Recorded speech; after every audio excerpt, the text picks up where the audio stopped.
Abi. İnsanlar depremden oynadı burada soğukta mı oynadı? Açık bırakacak. İnsanlar depremden oynadı burada soğukta mı oynadı?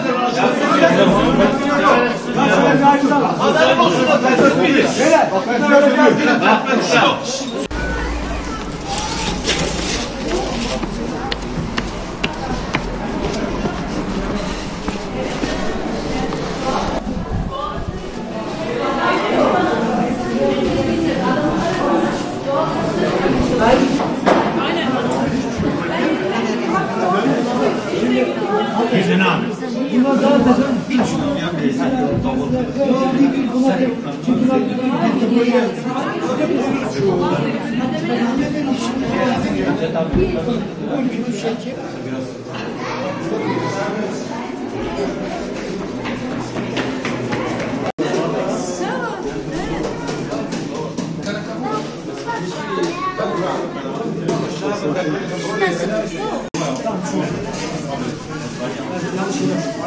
O kadar bakmaz. Biliyorum abi, biliyorum.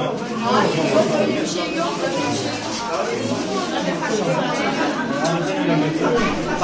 Kaşık önü. Kesin bir tane.